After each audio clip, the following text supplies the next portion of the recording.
So what are like, again, you're saying there's so many, but what are maybe some common ones besides the eyes, the eyebrows, and the forehead? What are some common ones that people come in for? So a really common one is the jaw. So these are the masseter muscles. Okay. A lot of people grind their teeth or have TMJ or hold tension. Okay. Yeah, hold tension. So we actually treat the masseter muscles. They're big, big, big muscles. Yeah. So it provides a lot of relief for TMJ and for grinding. It slims the face, so it's really nice aesthetically. It looks really nice. People love to do the chin too down here. But so is that also something that, like, if someone does suffer from TMJ, that they'll come in for every once in a while just to get that relaxation? So what? So just by literally slightly paralyzing the muscles, then it just provides that relief because they don't use those muscles as much. And I have people who can't live without their masseter Botox. And it's everything. Teeth grinding is a huge issue, right? Yeah, it's called Bruxism. It's a medical. It's a real thing. It's debilitating for some people. They lose their teeth and stuff, and Botox in the masseters is the answer to it. Dentists recommend it all the time.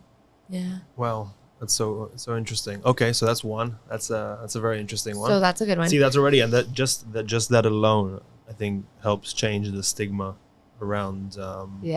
Again, I think maybe I'm that simple in my mind, but as soon as there's some like health attachment to it, or lifestyle attachment to it, it's just easier to swallow. I'll give you a good one. Going through an injection or going through a medical procedure. Of course. So I get a lot of so men and women, but men especially. That was one of my questions. How many men come in? A lot. Yeah. Not anywhere near as much as women, but I get a ton of men who come just for the wrinkles alone. Like they don't like their wrinkles on their forehead, things like that, and their crow's feet wrinkles, the eye wrinkles. But a big thing for men is sweating. So a lot of men sweat here on the forehead, in between, and then on the nose and stuff like that, and then right here under the cheeks. And I do a technique with the Botox where I just sprinkle Botox everywhere, and it inhibits the sebaceous glands and the sweat glands, and you don't sweat.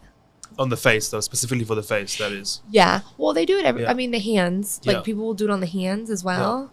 Yeah. So someone has sweaty hands, and we all know someone with sweaty hands. So you inject the Botox in areas of the hand muscles. Yep.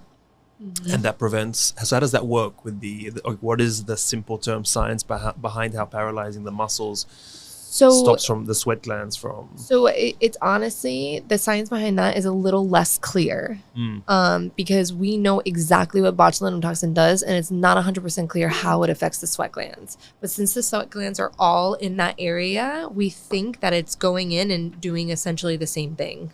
It's just inhibiting them from working as well. Yeah.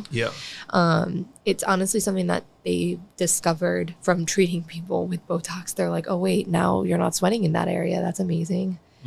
So now we use it for that. And it really started, they discovered that from up here in the forehead. People who have hyperhidrosis and flushing in their cheeks and their forehead, it's very common, very, very common. They found that after being treated for wrinkles, that there's no more sweat. It's just dry. It's really nice. And it shrinks your pores. Very interesting. And then also under the armpit and as well. Armpits. Does it have a under the armpits? Isn't that like the brain of the sweat glands across the body? Like, isn't that the main sweat gland condensation in the body? Yes. So by injecting there, you're not just preventing yourself from sweating in that area, but other areas of the body as well. No. A lot of the time, people who get their armpits treated end up having compensatory sweating. So you sweat somewhere else. That's often a side effect of axillary armpit treatment.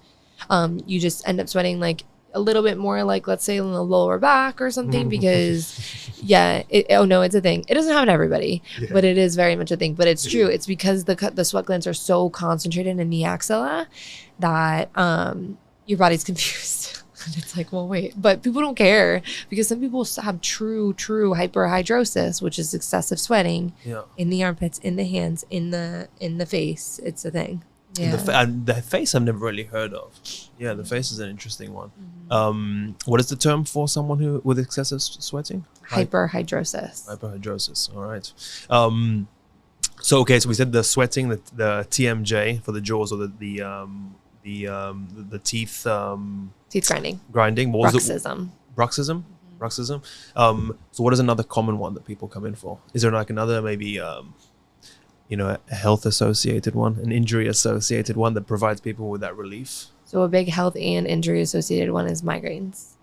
So interestingly enough, I do treat a lot of people for migraines, but most people go to a neurologist to get treated with Botox for migraines.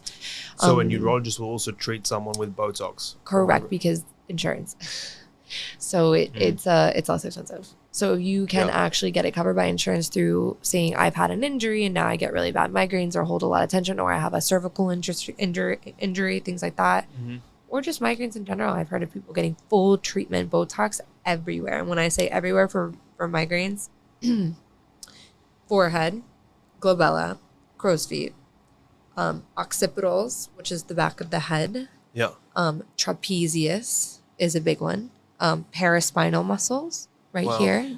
And then sometimes they'll do posterior trapezius if you're really holding tension. And then temporalis, which is like right here. And by loosening up all these muscles, slightly paralyzing all these muscles, then it just provides that relief to the head, to the what is it, to the brain even, or the surrounding muscles of the brain. Is it something that people feel almost right away, the relief when it comes to migraine? Because I've never suffered from migraines, thank God, but it's a chronic thing. Usually when you hear about migraines, it's people that are suffering chronically from it. So is it something that they do feel almost an immediate relief from? So I don't suffer from migraines either, but I would say based on the mechanism of action of Botox, no. They would wait for the product to kick in and then they would feel relief from the migraines. A lot of patients, especially for migraine treatment and for bruxism, the teeth grinding, they come religiously every 3 months, but sometimes they just wait until they start to feel symptoms again. Like, especially my teeth grinders, they really hold off. They go, oh, I feel myself grinding, until they come back in and get a full treatment, and then they're better in like a week, 2 weeks. So it's not like right away. Just like you said in the beginning, like if I did it, we'd need a few days for it to kick in. Correct. But is there, so in those few days, what is happening?